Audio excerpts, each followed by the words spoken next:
How do you top your love for your cat?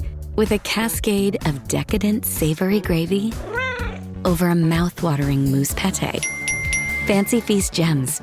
2 gourmet pâtés in one convenient pack. Simply peel and plate to reveal a pyramid shape that makes eating delightful and pamper her with an experience as extraordinary as she is. Turn the everyday into the extraordinary with Fancy Feast gems. Wish you could become a morning person? You know the type, up before the sun, early morning runs, first one to the office with donuts and a smile. How do they do it? Easy. With the new Galaxy Watch 8, sleep tracking and personalized insights from Samsung Health help you improve so you can wake up to a whole new you. One who, dare I say it, skips the snooze?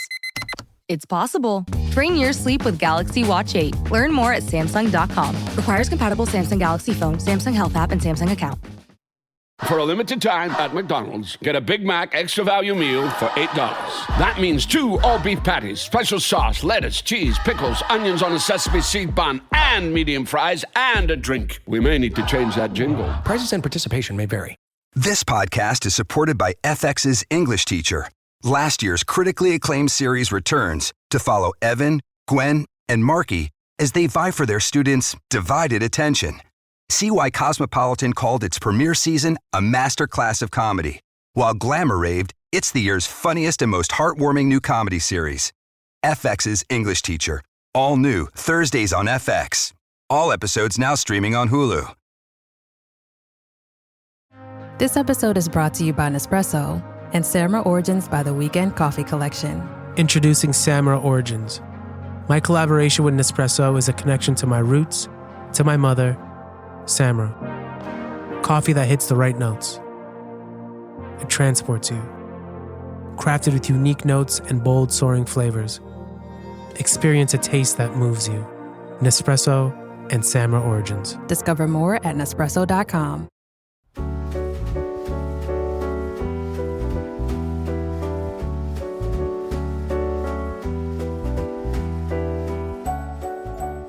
Pack Your Knives. I'm Kevin Arnovitz. And I'm Tom Haberstroh.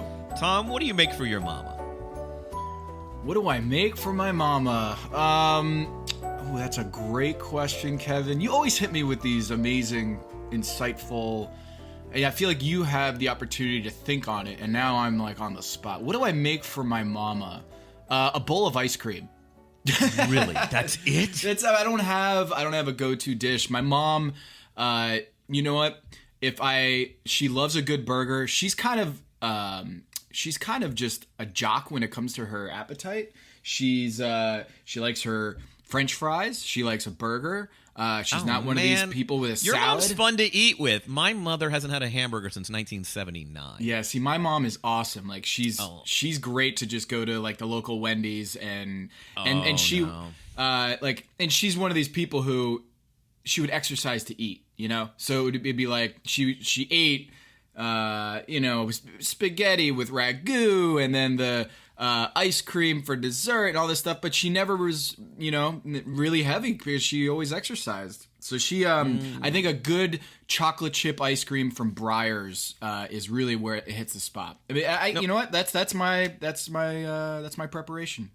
No, my mother loves desserts, but in terms of savory food, she eats essentially like Sally and Harry Met Sally. It is exclusively dressing on the side. Can you make that without butter? Can I do that as an egg white omelet? Is the fish steamed? It's a very sparse sort of palate, though she is very good with desserts. Yes. You know what my mom and nobody else I know has ever liked is the durian fruit. The durian fruit, which I've had once in Singapore, wasn't into it. But the durian fruit is stinky, and it was the source of the quickfire challenge. I saw one funny comment on a video about how to prepare durian fruit, which I kind of went down a YouTube rabbit hole. And it's a woman of Southeast Asian descent sort of commenting on all these commenters about how terrible durian fruit is. And she wrote, "Durian stinks, say people who eat cheese every day." Yes. So I thought that was very funny because it's regarded as just like repugnant.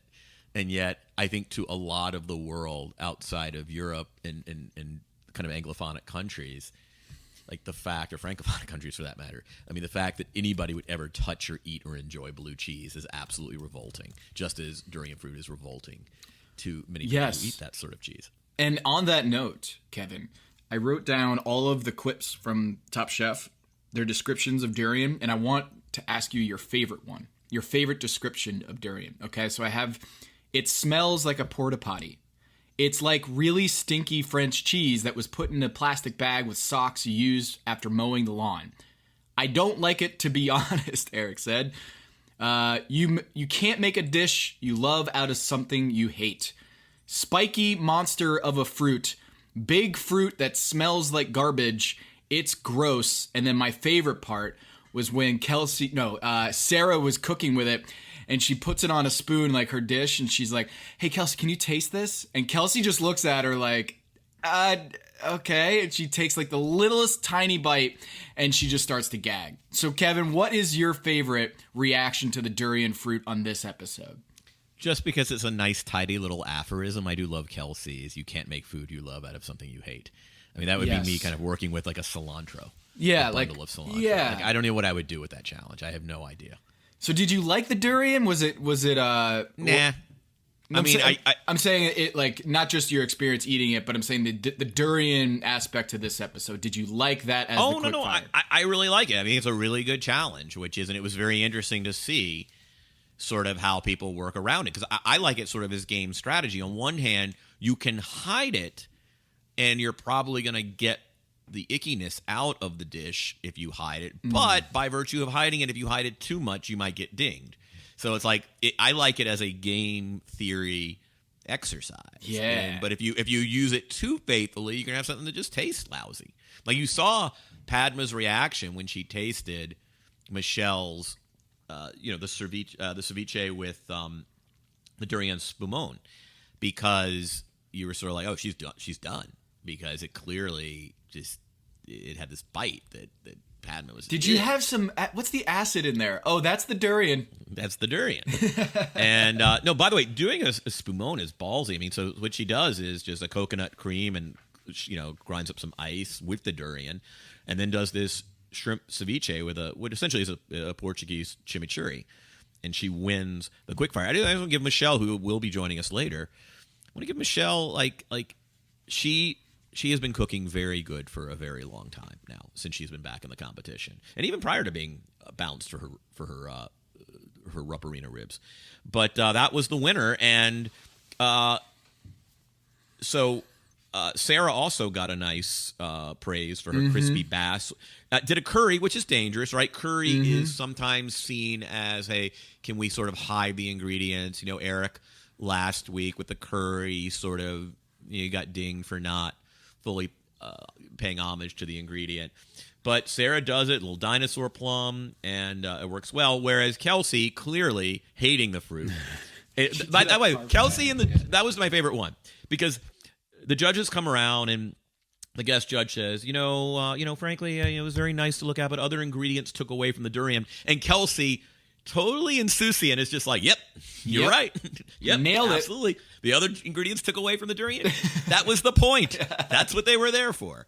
And so it was just very funny that Kelsey just like completely owned up. Yeah, I basically obscured this revolting fruit as best I could. Wait, so do you when you eat the durian back in Singapore, are you smelling it?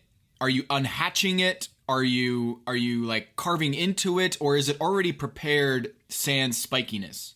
Mine was on this sort of like fruit buffet-ish kind of thing. So it was almost presented like almost like a piece of pineapple or something. Like it was just, they had already done all the work. And did the reputation precede itself? Did you know I mean, it tastes, I know it, like my best way I can taste it tastes oniony.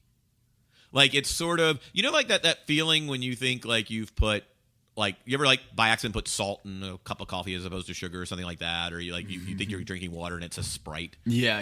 And or whatever, or you think you're a Sprite and it's actually water or something, and you just are like there's just this moment where I think it's the element of surprise in a bad way, where it's just like you're getting nothing of what you want. Yeah. And then you sort of make sense of it. It's like, okay, it's not, if I knew that going in, and so the next bite you're like, okay, this is going to taste like slightly old onions. You know, when you try to like, well, am I sauteing these things? Can I get away with this? Like when I find like the onion from 3 days ago in my fridge and I still want to work with it because I don't have another one. That's kind of what it's like. But it's just like, why is this fruit oniony? Fruits are not supposed to be oniony. Well, I thought that Michelle did a really smart thing here. Is she chilled it, right? She muted the flavor of it because I know that Padma like was hit with a, you know, the initial reaction was like, whoa, what is that? But you know, like the Office party foul or the Office foul of like if you have tuna fish and you throw it in the microwave and like I don't do this. Who microwaves tuna fish? That's a thing that people will like take a tuna fish sandwich, they want it hot, so they go in the office like break center and they blow up the entire office because they wanted to heat up some tuna fish. And the last thing, if you have a stinky fish, the last thing you want to do is heat it up. So I when I saw that, when she chilled it and she made it into like almost like an ice cream, I was like, that's brilliant, because I feel like if you have a stinky, foul smelling fish, right, you do not heat it up. You make it chilled. Like you serve it ceviche style or anything. And she just nailed it. I thought she really thought it through this dish. And this is her third quickfire win. She has a real talent for these quickfires. She has the most of any of the competitors this season. And now that quickfires are done, she's the champ, the quickfire champ. And she survived Last Chance Kitchen. So there's something to, you know, we praise Kelsey for her inventiveness and her ability to really hack Top Chef. Well, I think Michelle, these little 30-minute spurts are really her strength. Yeah, I mean, she's been one of the best chefs, and I was disappointed to see her eliminated. Although this was the first week where I just really truly felt like I didn't want to see anybody go home, and I don't recall that in previous seasons. But let me ask you a question: where are you in like food in close proximity, like the sort of the habit of people bringing on airplanes in close proximity? Like a guy the other day on my flight had like a one of those like egg and cheese and ham kind of things from the Dunkin' Donuts in Logan. And it was just like, it's not a bad smell. I just think, I don't know, it's like they don't feed you on planes. So on one hand, I'm sort of like, you can't begrudge anybody. And I'm not into, people should do what they want to do by and large, as long as you're not hurting anybody. But I have to say, like, there have been a couple instances in the last year where I have somebody next to me has just opened up a smelly ass sack of either fast food or something, and it's just revolting. Yeah, because it's just like, this is what I'm going to smell for the next 3 hours and there's no way around it. It's kind of icky. Yeah, the thing I was going to say is when I'm on a tight layover, like a tight connection, and I have to pick up some food because, for instance, I'm in Charlotte, I got to go to LA, and I'm doing a quick pit stop in Atlanta, and I need to pick up like a meal before I hop on the 6-hour flight. I inevitably sometimes I will have a lunch, like a little wrap when I eat, and I'm always mindful of the fact you don't get like a stinky Whopper or something like that. Sorry, Burger King, but like a really loud, just something that's going to stink up the whole aisle or the whole section of the plane. So I always go for like a Caesar salad wrap or something like that, and if you're on a tight connection, I get it. There's not really anything you can do about that, right? They don't serve meals, even in the business class sometimes on those long flights. So I feel like as long as it's not a really pungent fast food item, I'm okay with it. I get it. But if you're showing up to the airport and it's not a connection and you're just going and you have to bring food onto the plane, I don't know. That's I'm not down with that. My thing is, if you're eating, I'm lucky to have my headphones in and I don't have to hear you lip smack, because that is my biggest peeve. If you are an open mouth... I'm a smacker. I'm a little bit... I've tried. Kevin, you're the most like seasoned not when it comes to like my I always at the Chinese restaurant have the messiest place setting when it like they come and take away the plates. But like, smacking is something you can change, Kevin. I don't remember this about you, so it's not that bad. I realize how much I really have to concentrate.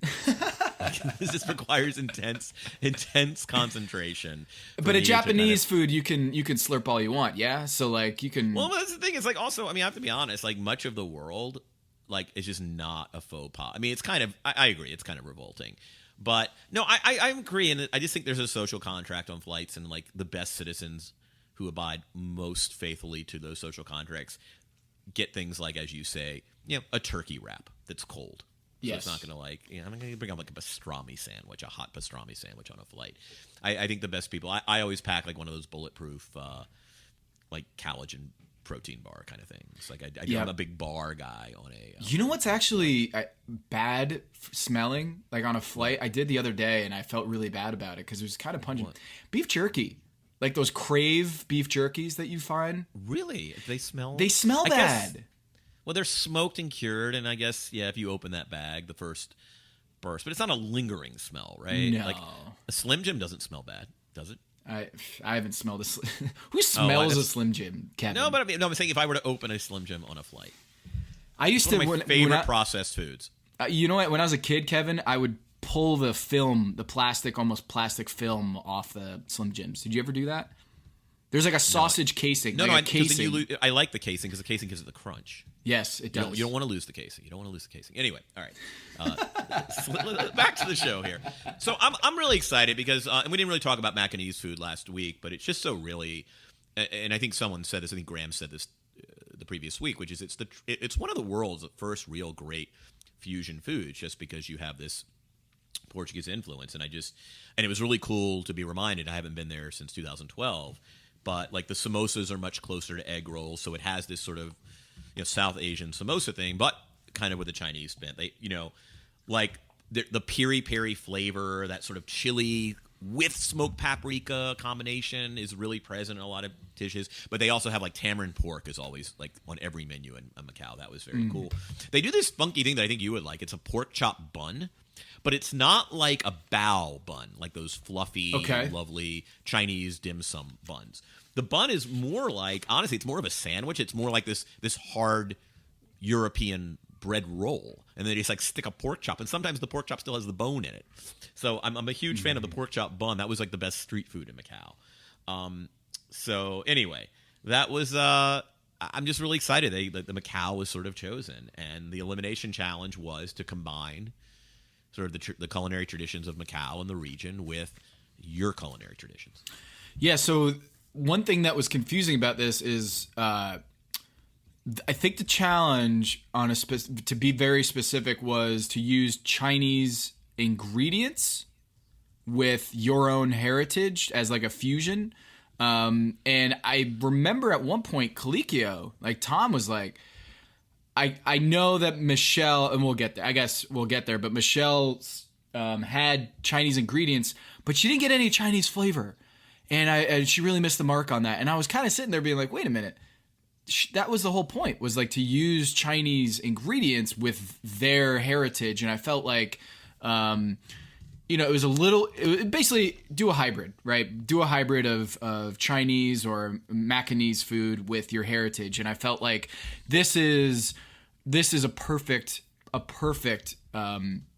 elimination challenge for at this stage in the game, because you can kind of do your own dish, but you have to be creative. You have to do the subbing in. You have to be resourceful, and you also have to know Macanese food. You have to have studied. And I think who was it? Sarah said that she started to teach herself Cantonese before she went because she needed to learn the language. And she was just like, I gotta study up. And I thought this was a really smart elimination challenge for this stage of the game.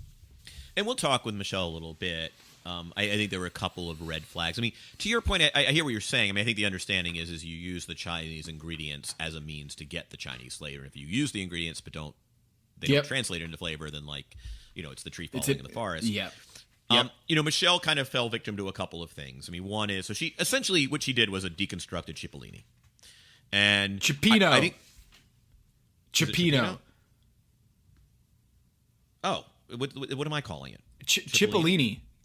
I don't know what a cipollini is. That a pasta? No. You know what cipollini? Oh, the onion. Yes.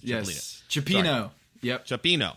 Cipollini is like that little baby onion. Yes. So yeah, I'm getting my foodie things mixed up, but it's always dangerous to call something that it might not end up being. Like, what if she had just said this is a kind of highlighting sort stew, of a, yes. Or even if you had mentioned that it's deconstructed, or I'm taking the component parts of this or that. But it is also evidence that we're now far enough along in the competition that nailing your protein is no guarantee of anything. I mean, if you believe Tom, that she had some of the best prepared seafood they've had this season. But it's actually interesting. Colicchio didn't mind that there was no broth. Nilu and Padma wanted broth. But I do think that's part of when you say you're going to make something and you call it, what you call it is actually important. It triggers something in the consciousness of the people waiting for that food. It gives them an expectation of something. Whereas, if I wonder if she didn't call it that, would it have been a problem? That's a good point. I thought that it was kind of adorable to see when she was told, "Hey, we got a seat here. You want to sit down?" And she was just like, of course. And then she was like, I need some wine. Because I'd imagine, I've probably dreamed this before, is that I walk into a room and Padma says, "Hey, Tom, would you like to sit next to me and have dinner?" I mean, that's like the number one thing that I think on Top Chef, that it would be amazing to just have Padma look you in the eye and say, "Hey, this empty seat is for you." But it'd be really nerve-wracking. It'd be really nerve-wracking to sit there and eat your own food in front of all the judges. And I'm curious, Kevin, because Michelle was pretty hard on herself. She immediately, and maybe this is edited, maybe she was, she was being very complimentary about her food. But I'm curious, how do you think what your strategy would be when you were eating and critiquing your own food? And I don't, who cares about being genuine and actually being honest about what you think was on your plate? But I thought the rest of the judges felt like she had a really good dish and that it wasn't too intense, that it wasn't too rich. And she comes out and says, "I really wish I did acid. It's too strong." And I thought, ooh, that's interesting. Like, what do you think you would do, Kevin? Would you go with Eric, who says this is an amazing representation of my heritage? I love this dish. Kelsey was just like really inside her own head looking at all the judges. Michelle was very strong about critiquing it, and I'm curious what you think about that. Well, I can't accept a compliment, so that's kind of part of the problem. Like, I do speak. So you would be hard on yourself. You would try to. I have this issue, which is I can't accept compliments, and it's really strange. And there are personal issues there, clearly. But yeah, I mean, the funny thing is, did anyone else make the sort of point that the acid? I mean, the main criticisms were that she wasn't faithful to the challenge, and that maybe the texture of the sort of the bean and the puree were too similar. So texturally, she didn't get enough contrast. But yeah, she might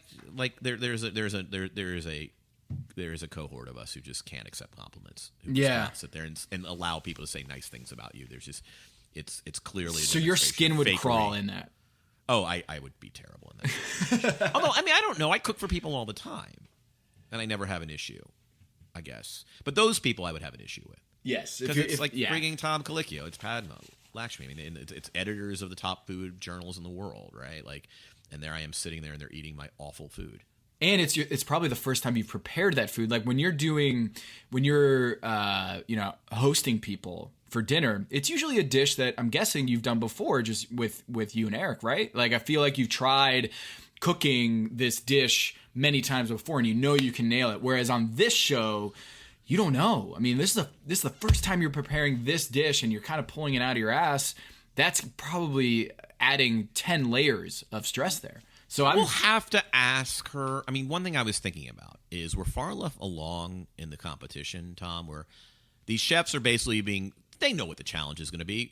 Basically you have 2-3 hours to prepare a meal for 8 that, somehow taps a little bit of your heritage. That's been the case for 16 seasons. Draw something from your life, an homage to your and captures the sensibilities of the culinary scene here where we are. So, I am curious. We're going to ask Michelle later. She must have known, hey, I'm going to do a play on Cioppini. I'm going to do this dish or that dish. I mean, I have to believe, especially now that they got a chance to go home to their regular lives, research, learn up, You know what you're going to be able to. You're going to be asked to make a 4-course meal. You know that the groceries available to you are going to be things that are sold in Macau. You can research that. You know what the emphasis are in the kitchen of this tradition in Macau. Like, how much of it was just like, I thought of it on the spot, and how much of it was, I'm going to go in, I'm going to do a seafood focus, deconstructed cipini, or I'm going to do this, that, or the other. I'm really curious. I would love to ask some of these chefs at this point in the competition. They've already drawn it up. Is it? Yeah. They've already drawn it up. And I think that's a huge thing. So Sarah won. And Tom, she won for matzo balls. Now, we need to talk about matzo balls. Yeah, please. I've been so excited since I watched this episode to get the Southern Jew aspect, the perspective of matzo ball and the soda water, and the comments that I wrote these down. Is this something I didn't know that are these sayings? Are these like Jewish sayings that you never alone when you say you're a Jew? What is that? Is that something I as a grown-up Catholic, I had no idea that this is something? Like what? I mean, I think the spirit of that comment is no matter where you go in the world, you can probably it's obviously much harder in some places than others. Yes, that you can find Jews. Like I wrote a piece for the New Republic back before it was Chris Hughes destroyed it.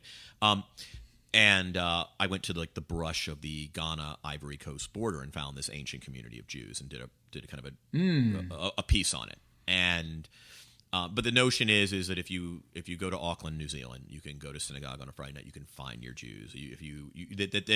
There is a large diaspora because Jews have been thrown out of everywhere, so they've kind of dispersed over several millennia, and but that you can always find them. But matzo balls are interesting because every culture has its dumpling, right? Every culture has its burrito. Every culture has its dumpling. Matzo ball is the Jewish dumpling.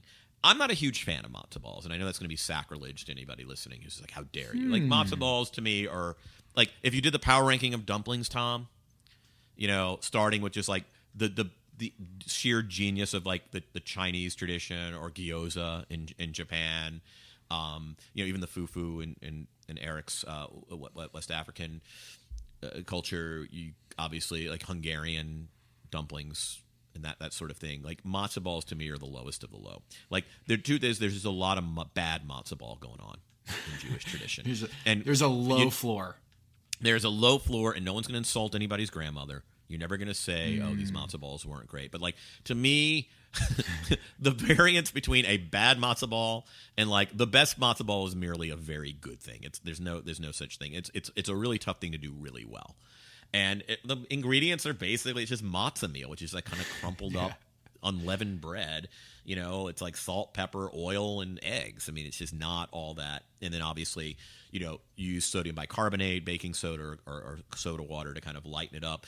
I've heard people using kind of like egg whites to kind of make it fluffier. But the idea is like so many of these things are like rocks. I mean, they're really, you get into the middle of them and they're just so dense. But she took on the challenge and, determined to make them flaky. And she elevated the matzo ball as high as it could be elevated. Because, again, it's almost incredible. I wanted that dish. I wanted to eat it so... I mean, the savory mushroom consomme, the whole thing was right up my alley. Now, I think she did something really smart. And I never heard this, and I'd be curious to ask some of the better Jewish cooks I know, but like she apparently you have to poach the matzo balls. You can't just like drop them in boiling water. It's just got to be kind of a water just over the boil, like that sort of poach temperature. She did it in a piri-piri broth. So A, she gets the local flavor, and B, I think infusing it with a spicier, like it's not that she dumped matzo balls in a spicy broth. She actually poached the matzo ball in a spicy liquid, which I think really must have helped. She did chicken thighs, which kind of brought in that chicken. Matzo balls traditionally served in a chicken broth, so she got kind of her chicken in there with that, but actually did a mushroom consomme, that lovely pour. By the way, both Kelsey and Sarah did something very smart, which is you pour it at the table because you really get the fragrance. And it's such a gimmick, but I love that gimmick. Yeah. It's so good. Yeah. There is a matzo ball Top Chef connection. If you remember season 2 winner Elon Hall, who won season 2, and he opened a kind of upscale Israeli or Jewish Ashkenazi restaurant rather in Los Angeles called the Gorbals, which I think he opened one in Williamsburg, Brooklyn later.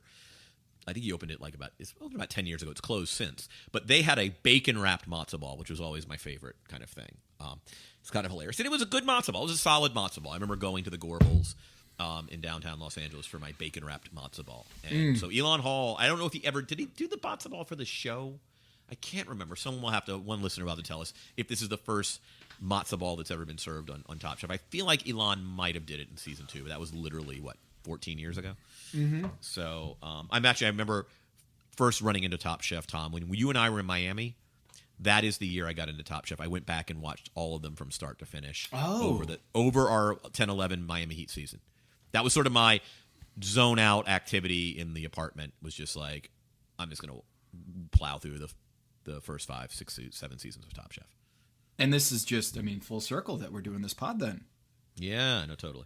So that was that. And then Kelsey does a lot. Again, a perfect example of Kelsey fully understanding the challenge, right? Mm-hmm.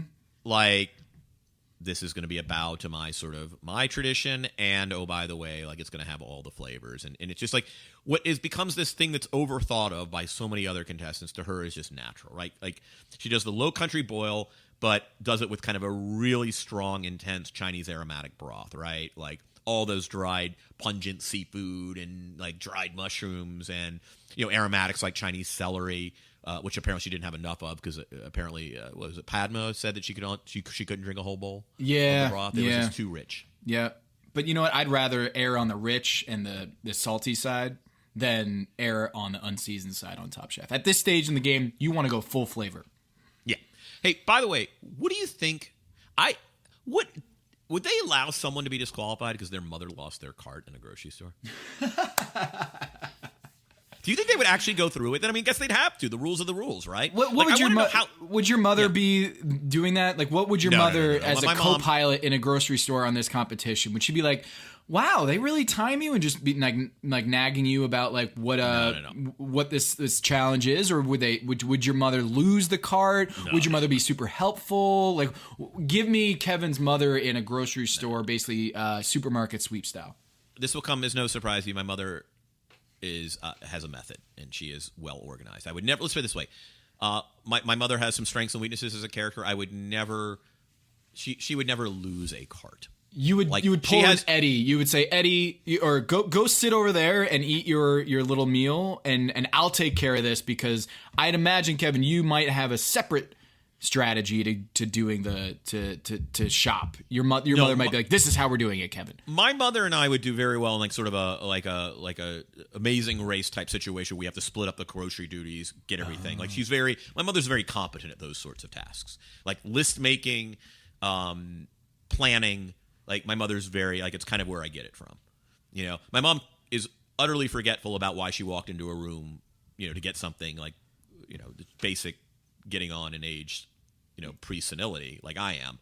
But in terms of planning, my mom would never be like, I don't know where the card is. That's just not who my mom is, right?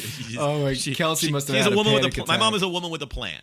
She would not. No, she would never lose a card. But I'm really thinking I also wonder, and one day we'll talk to the producers of this show, hopefully on this show, how faithful are they? Let's just, for argument's sake, I'd love to know if Kelsey's mother, that lovely woman, lost the cart in time where they got to get in and out of that grocery store in 30 minutes or something, or whatever the time limit is. If the clock stopped, would they just sorry?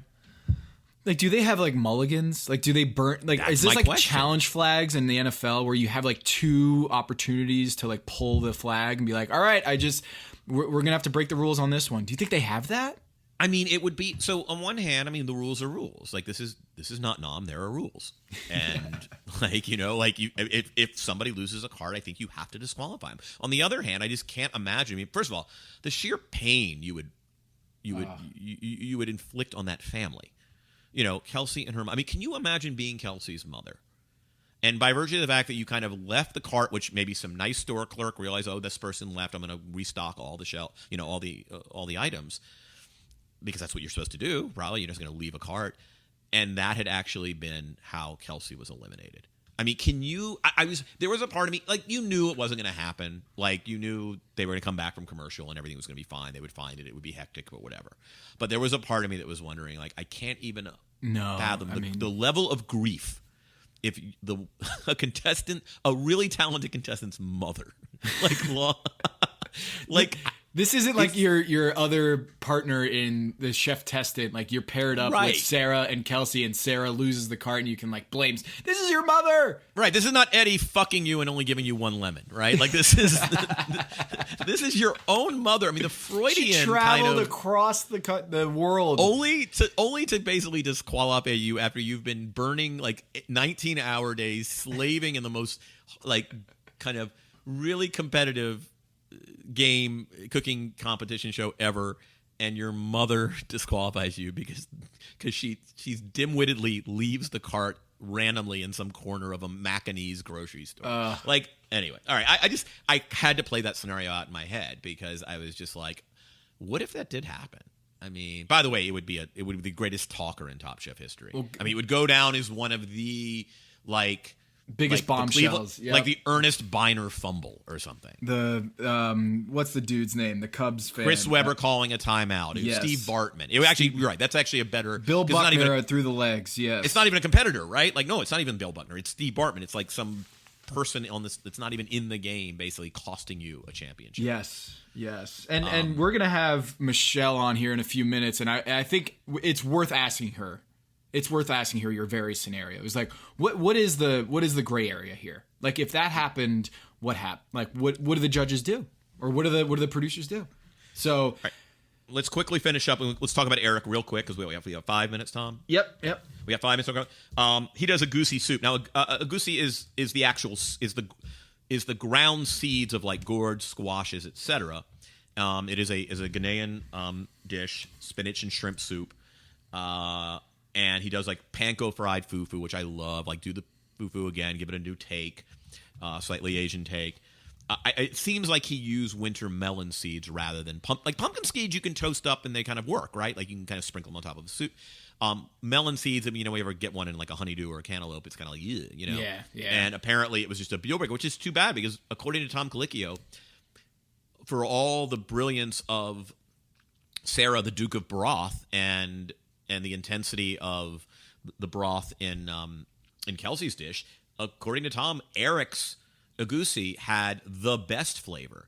Even if his shrimp balls were a bit salty, he had a nice fruit heat contrast. Everything apparently about the dish. He might have won if not for the seeds. The seeds were just like the judges just couldn't get past it. It's always tough, Tom. Like, I remember at the market once, I was buying shrimp for my my gumbo that I do, like my seafood and okra gumbo that I love doing, and I make like 3 days in advance and let it sit in the fridge. And he persuaded me to keep the shells on, and I was entertaining for a group, and everyone to a person thought the gumbo was great, but I was watching my poor guests like have to deal with like holding a bowl and trying to deal with that shrimp, the shrimp shell. Kevin, you kind of have to take them off. You have to take them off. It's one of my biggest pet peeves in culinary, the culinary world. Why do we insist on leaving the shell of the shrimp in there? I'll tell you why. Because the shells is where you get all the flavor. It's where you get all the flavor, Tom. And so it's this when do you? I mean, the deal is if you're really good, you'd go in there and kind of do them one by one at the very end. You would take them off for your guests, but that's messy. Your fingers, it's in this hot broth. It's tough. No, I hear you. Unless you're doing a shrimp cocktail, and you can use the shrimp shell as a handle. Never again. Just de-shell them. And it's not you. I'm not saying like you. It's like you in your own home. That's fine. But when you go out to a restaurant and it's like you have a shrimp and grits, for example, like just take the shell off right before you put it on the plate. Because then you're doing the whole like awkward fork and knife, and then you have still some meat in there. Well, I think it's also the fork and knife. Right, and I think maybe it's also a statement from the kitchen that, like, hey, this is fresh, like, but I hear what you're saying, and I will never make that mistake again. Like, I basically it might have been my best gumbo to date, and I've done it a million times. I did the roux. I did not do 2 roux. like Kelsey that I'm going to next time. I did my roux. But you left the melon seeds in there. Yes. I had these lovely oysters and kind of got the little oyster juice in there. It was just wonderful. And I was watching all my guests who were so complimentary and clearly trying to be nice. And also, they were a lot of gay men. It was a gay male thing. So, like, gay men don't like to, like, be seen at a gathering with other single gay men, like, peeling shrimp with their – like, it's just, like, it was a disaster on many levels because the audience itself was not really amenable on a Saturday, like – sunset boil barbecue, like looking nice. You know, I love a good crawfish boil. I love a great southern boil. Like I feel like that's okay because you're going in knowing you're going to get dirty, right? If you're ever in New Orleans, let me give you a hint. If you're ever in New Orleans, Tom, and you were sometimes in New Orleans, yes, there is a group of at Tulane baseball games. Prior to the game, there is traditionally, I don't think it's every game. I think it's like the first game of the 3-game set.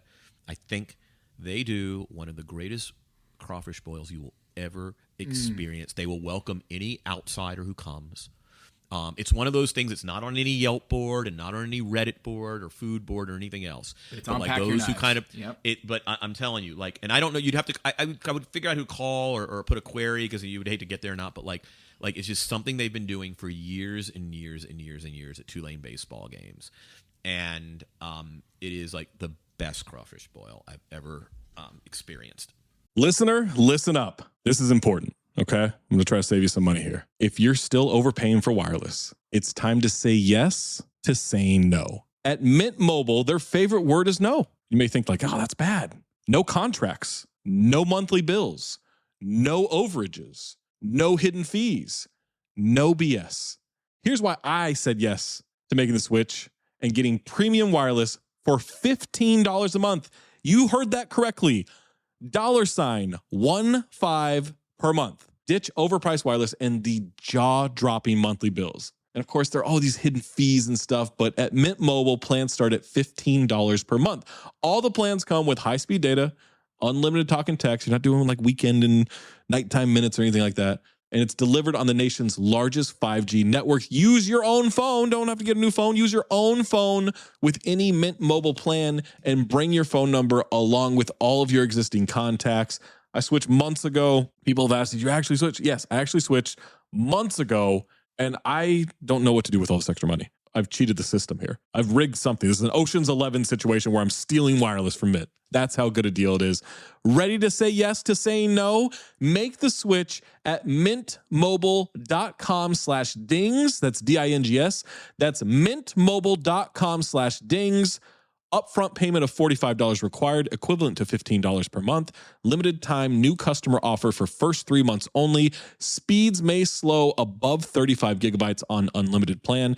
Taxes and fees extra. See Mint Mobile for details. Hello, listener. It's producer Maze here to talk to you about Kindred. Now, close your eyes like Owen Wilson during a job interview and imagine a way to travel that feels personal, comfortable, and connected without the price tags and the sterile feelings of hotels or short-term rentals. Now open your eyes and stop using your imagination because Kindred has made it very real. That's exactly what they do. Kindred is a members-only home swapping network. It's not a hotel. It's not a short-term rental. It's a smarter way to travel where each stay feels like home. Here's how it works. With Kindred, your home is your ticket. You earn credits by hosting fellow Kindred members, and then you use those credits to stay in over 220,000 homes in more than 100 cities worldwide. There are no hotel costs or rental fees, just the credits that you've earned. Every stay comes with white glove service,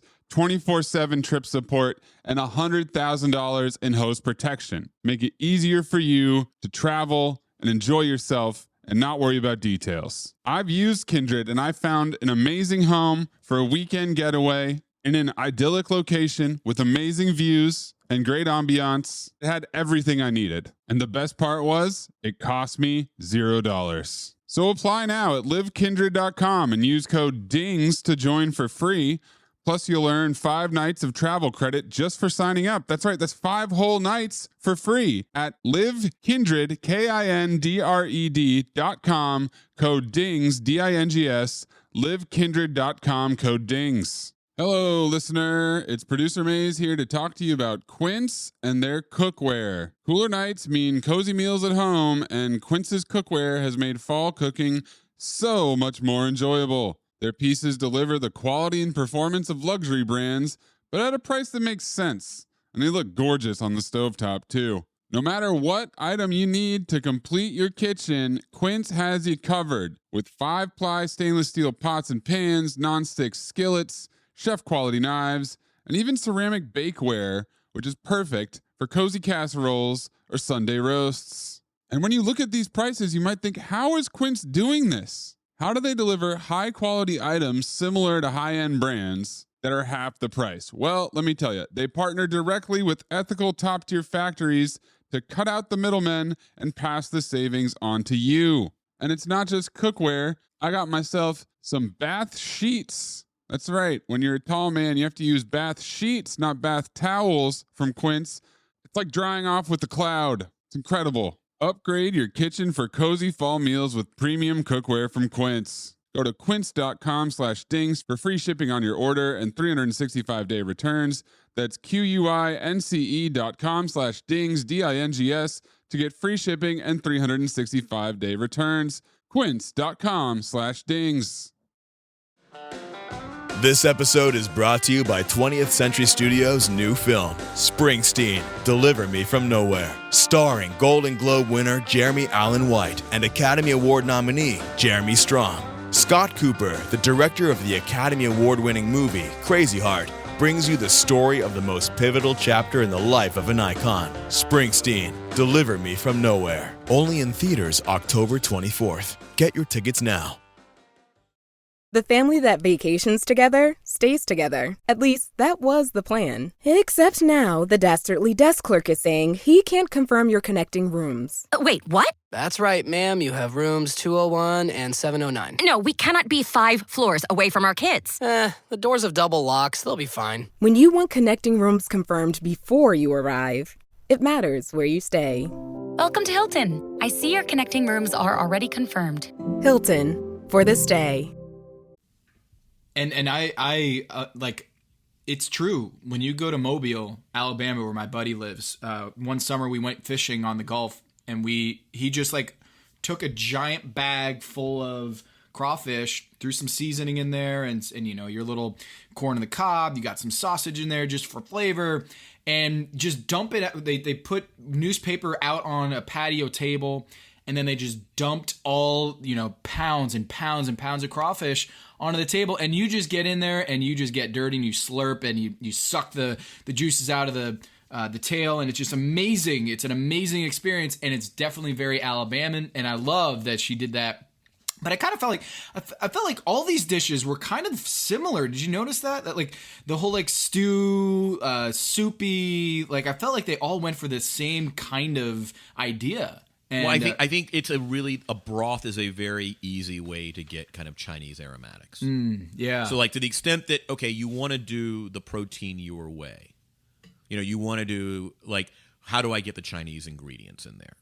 And the answer is, a broth, right? Like I'll throw all those dried mushrooms of your Kelsey and dried fish that kind of make a very Chinese-y broth. I mean, soup is a staple of Asian cooking, and so you get that, right? Like if you're the matzo ball soup, okay, the matzo ball is going to be the matzo ball. Where do I get the Chinese flavors? Oh, the broth, the mushroom consomme, right? Like I think that's sort of how you do it. By the way, it's you know, Eric's survived, but he's survived the last 2 weeks. It's gonna be really interesting to see the finale. Yeah. He's survived. Sarah and Kelsey have sort of stepped forward a bit, and it'll be very interesting to see the finale. Hey, I have an idea, Tom. Do you want to call Chef Michelle Minori for us? Let's do it.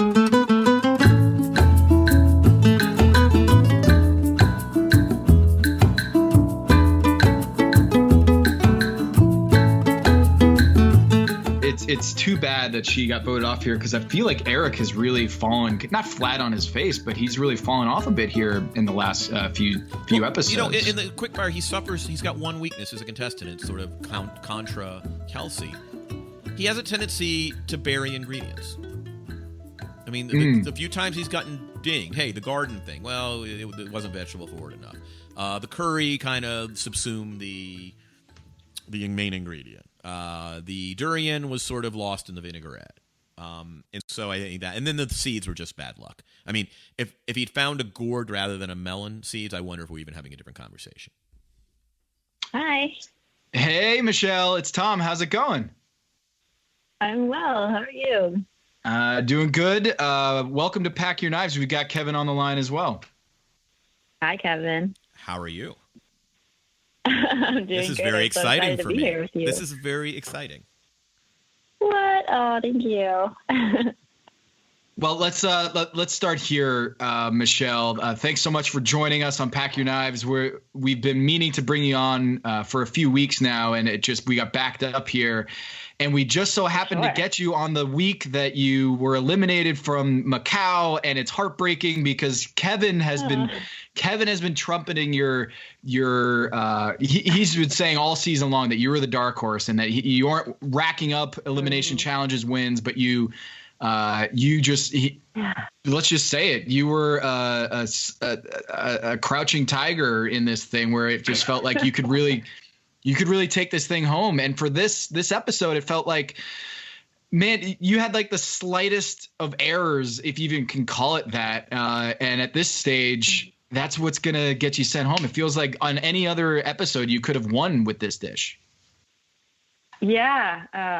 After watching the episode, I felt strongly about my dish. And at this point in the game, they have to kind of nitpick and they got me on the connection to the challenge. And I think it's interesting to see how so many people can read a challenge in different ways. I thought I kind of nailed it, but then coming back and hearing their critiques, it wasn't Asian enough. Which is funny because.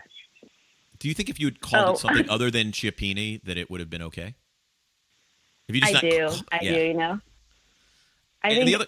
I even put quotations around the word Chiappino, and I think when you call something like that, like something that's so craveable and that we know and love, you have to deliver on that. And I tried to think outside the box, and I should have just stuck to what people want. One thing chefs always say is that time is the greatest asset in Top Chef. Like that's ultimately the biggest challenge is you all can cook and you cook amazingly. It's the time is the greatest constraint. And then every once in a while you get the sense of, oh, there was maybe too much time, and you suggested as much when you were at the judges' table that maybe the extra time gave you time to overthink or try to do too much. Is there? Was it? I think she called it overambitiousness. Was that what you said, Michelle? Yeah, that's what I said, and I agree. Like I consider myself to be pretty self-aware, and I think I processed that one pretty quick. Your greatest strength is your greatest weakness sometimes, and I definitely use that time to think too much and overcomplicated things. When you're in that kind of a challenge, you kind of have to be creative and thoughtful, but also don't make it too hard on yourself. Did you, Michelle, go into Top Chef? You saw the different contestants. Did you know that you were going to be so good at quickfires? You ended up with 3 quickfire victories, more than everybody in the competition. Did you going in know that this was going to be a strength? I had a feeling because I've done a couple of TV shows with, Guy Fieri. I've done Guy's Grocery Games. And so the whole concept of that show is you're literally running around a grocery store, getting things as fast as you can and just doing something off the cuff and on the fly and try to be fun and creative. And it gave me a little bit of practice, I think. And I love the quick fires. I think they're so fun. That is not a popular opinion on Top Chef. I feel like everyone hates quick fires. Like the chef, I feel Kevin, who was it? Tyler Anderson last season, who was like, "Fuck quick fires." Right, like it's seen as like it's not really cooking. It's just slinging together ingredients, and that being a chef is about producing art. You would never you would never walk into sort of the Top Chef Artist Edition and say, yeah, you got 30 minutes to create a masterpiece. You go, like, here, we're going to take away half your paint and you're going to paint with the tip of your nose and go. Like, but it makes good TV, right? And it's a good break from what our lives are like. You spend weeks sometimes testing out a recipe or a menu, and you know, you're not really making something in 30 minutes normally, so it's a fun break from reality.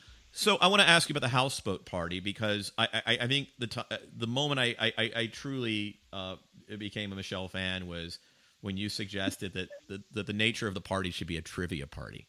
And so, like, while the other boat was going to have Jello shots and rambunctious, festive, completely inebriated people who were going to sing and dance, like your boat would offer trivia, which would be the party I would want to go to. And your trivia, like, that was just like, yeah, this is my contestant. This is my spirit animal on the show this season. Is the person who suggested trivia as a party additive, because that is a party, Michelle. If you ever hosted a party with your ribs, Warriors games, and trivia, I would be there. Trivia is awesome. Yeah, that needs to happen. Yeah, I mean, I think I won a lot of trivia fans with that little clip there, and that was kind of like a flashback to my high school days. You know, I wasn't the party girl, and I'm kind of a nerd who doesn't love trivia. That's what I said. See, I was kind of a nerd too. It would have been, nerd. And here I'm sitting here like, how was the Jiggle Juice? Yes. Revolting, I'm sure. I enjoyed the Jiggle Juice. Yes. Yes. Yeah. Yes. I mean, you're not supposed to chew it up. That's the whole point. Yes. You slurp it down. That's right. It was a great party. Yeah. So, I mean, that whole challenge was a tough one for us, especially as far as like morale. And I saw it coming. I was like, I'm gonna make staff meal. We're gonna eat. We're gonna be great. And then pop open the oven to cook something, and the power goes out. Like, perfect timing. Did you say conspiracy theory? Did you say this is all fixed? You know, I know a lot of people have that suspicion sometimes, and if it weren't for like the one man on that whole lake who knew how to fix a boat, like coming in, like, yeah, see, Kevin doesn't believe that. Dog. Kevin doesn't believe he actually knew what he was doing. That guy actually was just a prop. I think the guy was like, I think he was SAG extra. Like, that's what I think. Yeah. He had a cute dog, so I fell for it. Oh, I will always fall for a cute dog. Who is your best friend on the show? You know, I have a really strong connection with Nene, and then I would say Eric. Eric was a great comrade and just a cool person to bounce ideas off of. He's super trustworthy. He looks at food in a really cool, interesting way, and he's such a positive light and just keeps things real. So I would say I would really enjoy my time with Eric. I feel like Eddie, Kevin, you have a couple spirit animals in this competition. Eddie too, right? Eddie too for you, Kevin? Oh, yeah. I'm a big Eddie fan. Although I don't think he should wear shorts. I appreciated that he did. He just didn't look good in shorts. It's okay. He's one of my favorite people in the whole world. I love Eddie. I like people. As somebody who's often having to apologize for brooding intensity, I'm glad that Eddie exists, and his food looks amazing too. I mean, that's always the frustration of being kind of a fan or even an aficionado of the show is, unlike Project One Way, where, hey, you can see here, that's what it looks like. Like we never actually ever get to taste your food until we actually come to your restaurants, which we do. Like, Tom and I make a habit now of whenever we are in a city. With so for the NBA Finals, you will probably be seeing me at your joint at some point. I will let you know. Kevin's already calling it. He's calling it now, Michelle. Tom, will you come with me? Yes, but you're calling it that it's going to be in Golden State. I mean, okay. Oh, it will. We'll see you in the city. Really going out on a limb. Yeah. I'm not at a restaurant right now, actually. I left Barzotto in October, and so, yeah. So you're gonna have to just come to our hotel and just cook for us? Is that what you're saying, or you're just gonna have to? We could just go to the game together. We could talk to Klay Thompson. Maybe we could all hang out afterwards. Clay only hangs out with his dog and like Instagram models. Those are the only two species of people. I know. But what? Jealous. Oh, well, that's crazy. So what are you up to? What is your net? What are you doing? What are you working on? I took a few months off to kind of think about that, and I'm looking at some other opportunities. And just to be like brutally honest, I'm probably taking a break from restaurants for a little while. I have some cool things I'm thinking about, and just seeking a little bit of work-life balance right now. Like when I was at a restaurant, I was working 16, 18 hours a day sometimes, and it's grueling, like mentally, physically, emotionally. And I recently got engaged to a wonderful man who like runs summer camps, and just taking this time. Congratulations. Yeah, yes. Thank you. Huge Warrior fan.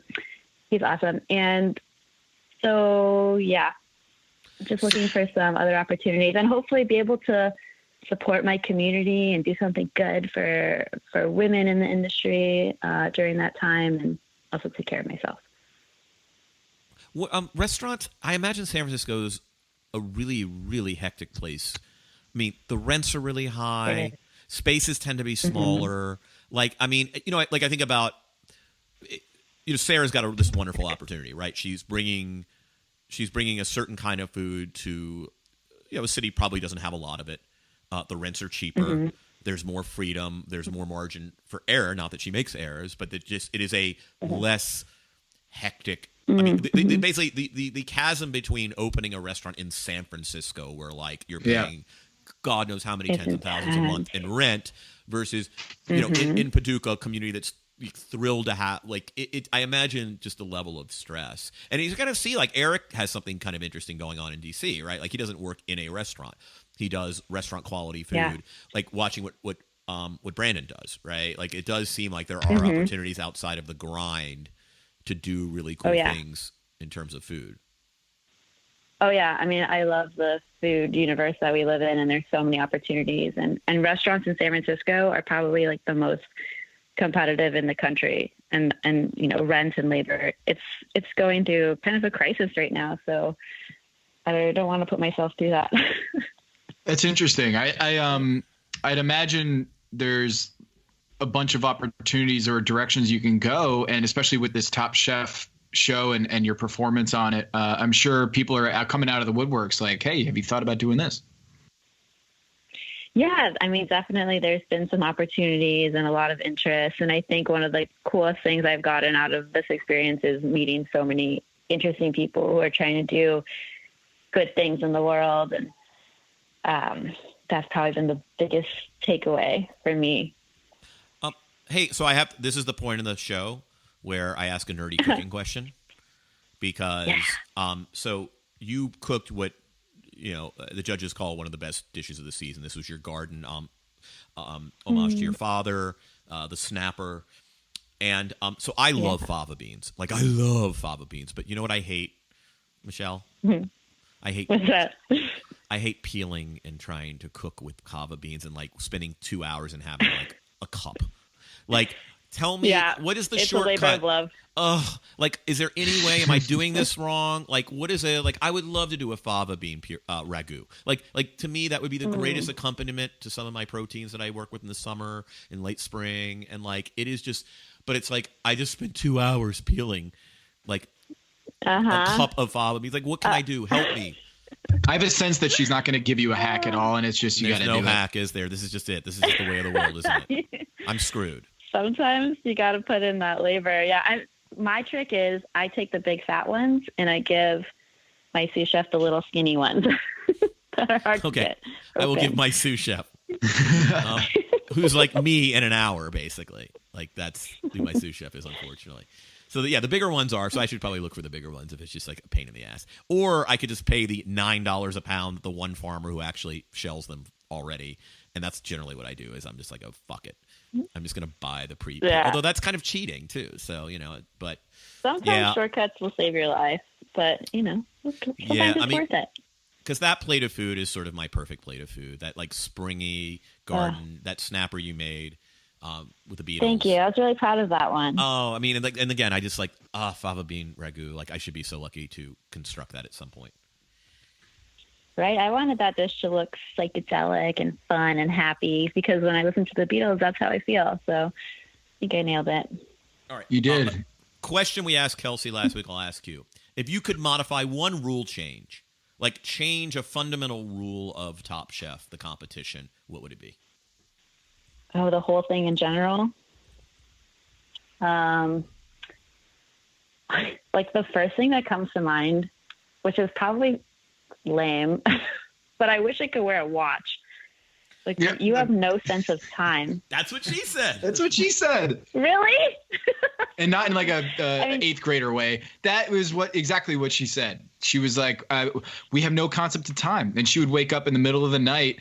And as a new mother, she was just like freaking out because she just she didn't know whether it was 11:30 at night or 5 a.m. I mean, you don't realize like how much that messes with your psyche to not be able to wake yourself up. It takes away a lot of control, this sense of time. So I wanted to ask, because we usually get these like scenes from Kentucky or at the house, but what is the living situation in Macau? Like you don't have access to a watch or clock, but like, are you in separate hotel rooms? Like, how does it work? So we had a suite at the MGM Grand there in Macau, and I think we always almost have to share a room. Eric got his own room, and I had a room with Adrian, so I had my own room for like a day or two.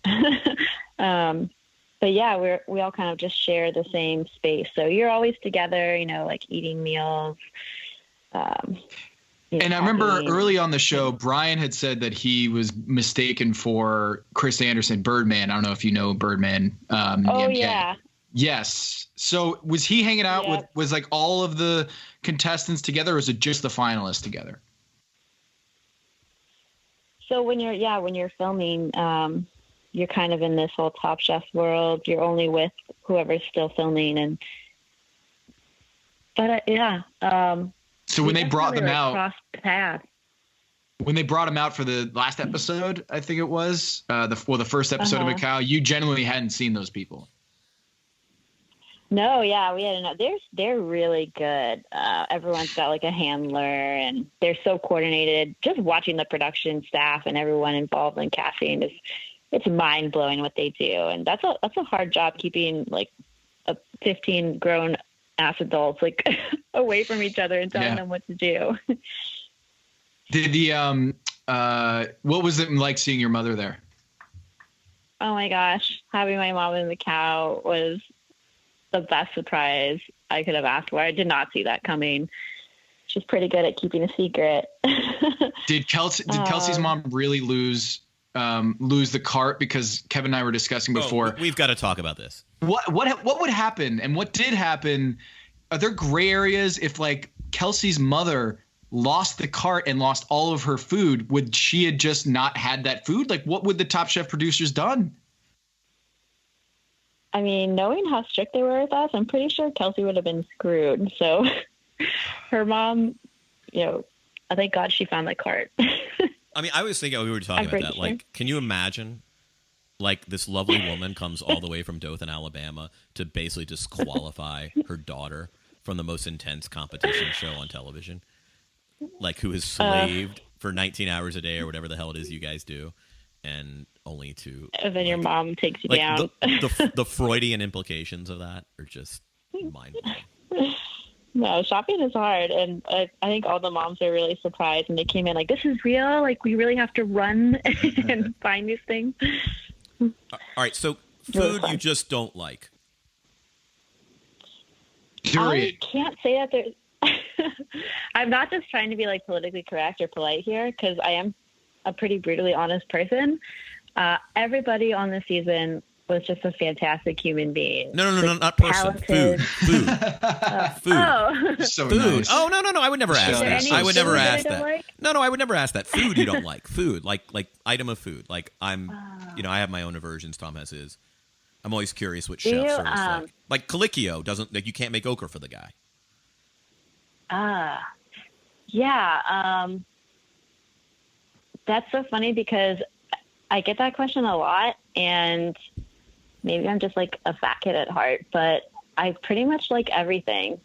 Yeah. I've always been really adventurous, and, you know, I've done omakase menus before, and it's always funny when the chef just stares at you and he gives you something really weird looking. And I remember once I got fermented snails and fermented squid guts, and the look on his face when I liked it, it was like, okay. I remember getting that heart.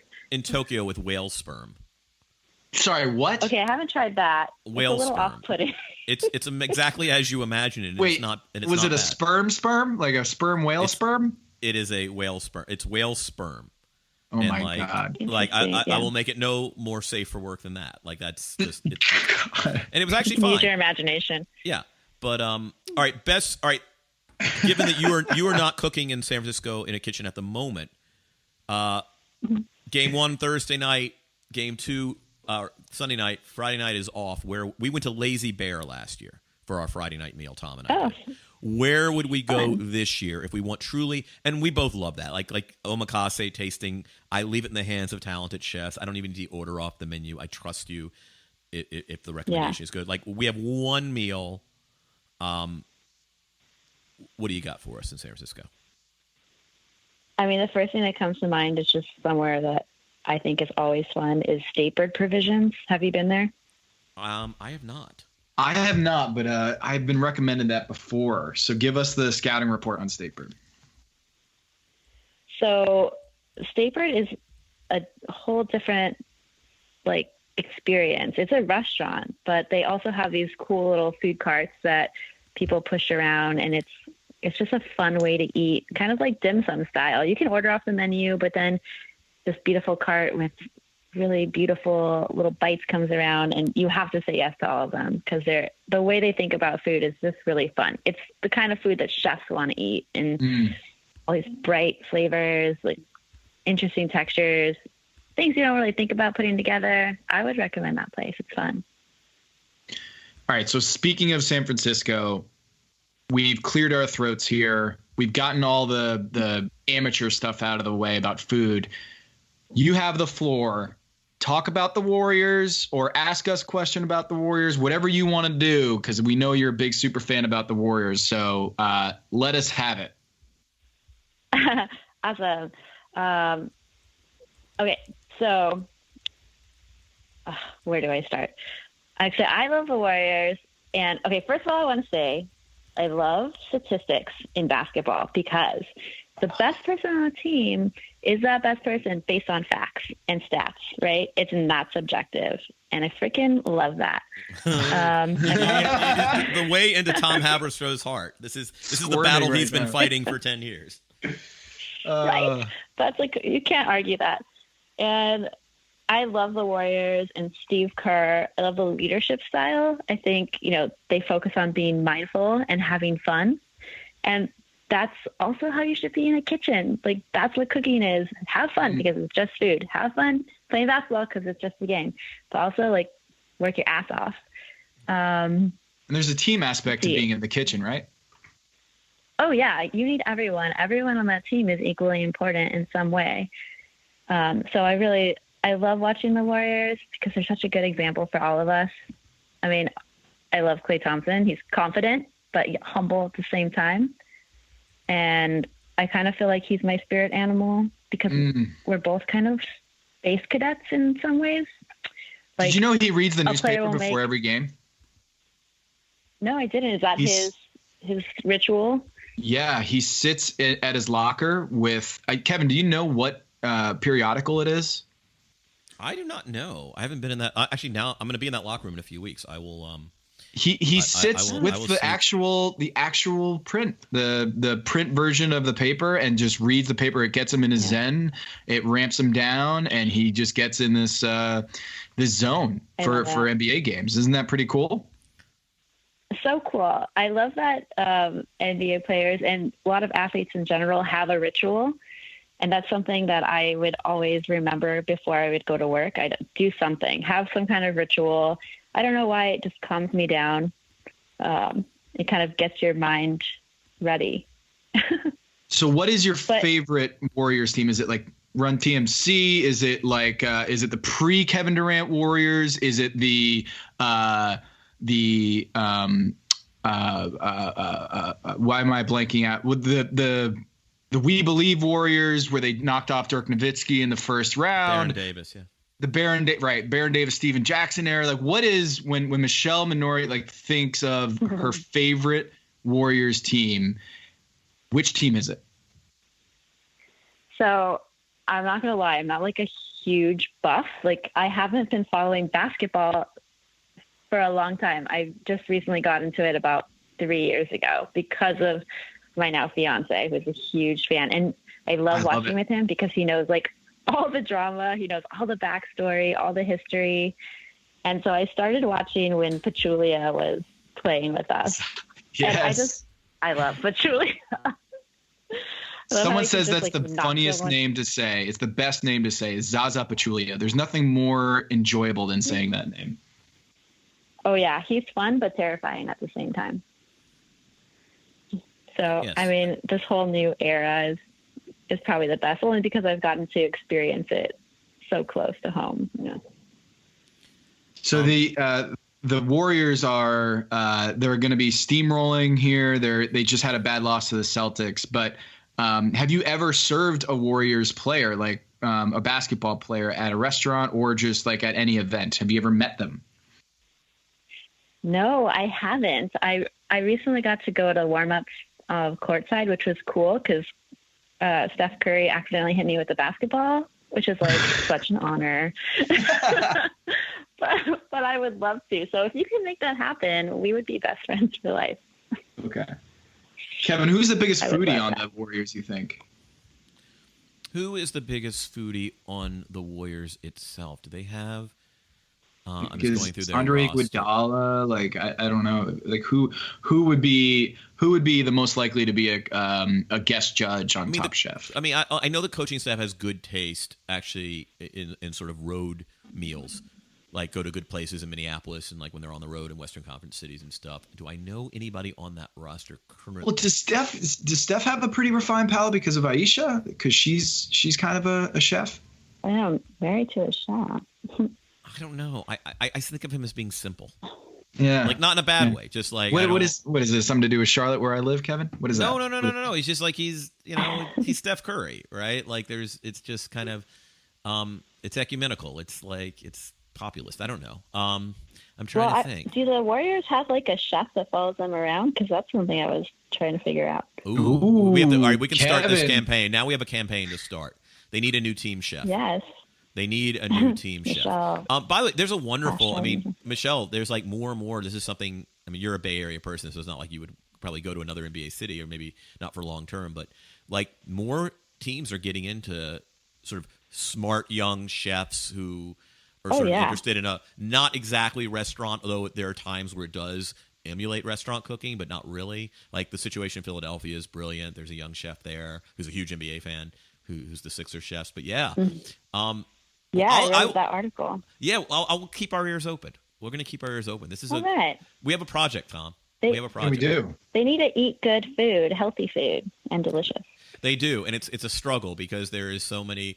Like the most amusing thing is I'm in a lot of games in Atlanta just because I don't live there, but it's where I grew up, and just I have yet to be to a Hawks game where the visiting locker room after the game they didn't bring in like 17 sacks of Chick-fil-A. And in Charlotte, it's Bojangles. Yeah, right. So there's a lot of lip service to, hey, yeah, we don't want our cooking to be inflammatory. We want it to be healthy, local ingredients. And then there are nights where that is definitely the case, and then there are nights where you walk in and it's just like that is generally the plan. Yeah, they're professional athletes, but they're still human. So what is a pre-meal, like the night before a game? I guess you would want to serve up some pasta just to carbo load. Yeah, I mean carbs. You need that good lean protein, lots of nutrients, something that's going to give you energy the next day. That was amazing. Go ahead. Well, I studied sports medicine in college. I eventually dropped out and went to culinary school. So, I mean, sports and human anatomy fascinate me, and there's such a connection, really. Kevin, she studied sports medicine. This sports is wild. Medicine, and oh, by the way, like believes in the integrity and the supremacy of statistics to make value judgments. And man, yeah. So I think this is this works. Yeah. Like she's your spirit animal, but she's also my spirit animal. So I feel like there's going to be a tug of war here. Michelle, this was amazing. Anything else that people get wrong about Top Chef that as you're watching, you're like, they didn't get this, or the viewers didn't see this, or I wish we had seen more of this, or it's more like this. Anything that you can think of before you go that you want to get off your chest? I mean, there's so many things that we film. They have hundreds of hours to distill into 45 minutes. It's so hard when they show certain things because you don't know what happened before or after or why somebody did something. Like, why am I flossing my teeth at the table in the last episode? That's so embarrassing. Wait, did you? I didn't miss this. I missed that. I'm sorry I brought that up then, because it's like the only time I've gotten trolled on social media, really. And it's like, you can't just say, cut, guys, I got to go take care of something gnarly in my teeth. Like, you just have to do it. And didn't realize that the whole nation would watch that on camera. So, so give us the play-by-play there. What happened? So you had a huge chunk of shrimp in your teeth. What? We're like eating breakfast in Macau, and I'm talking to Sarah. And to be honest, like, you're surrounded by cameras all of the time.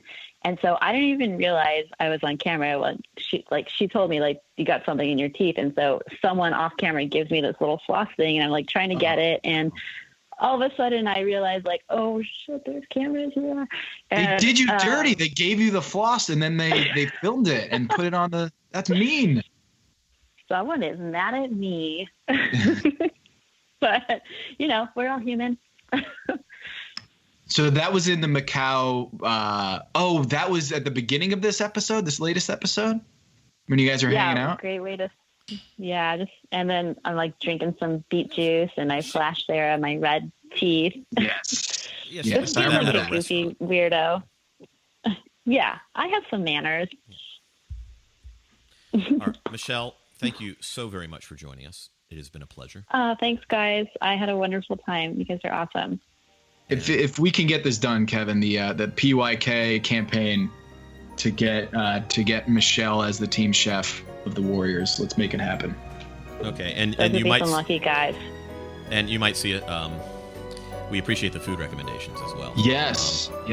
We are likely diners at State Bird on that Friday night, but we shall see.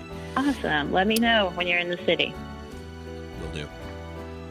Thanks so much, Michelle. Thanks, guys. Kevin, why don't you take us out? For Tom Haberstroh, for Chef Michelle Minori, this is Kevin Arnaments, and this is Pack Your Knives.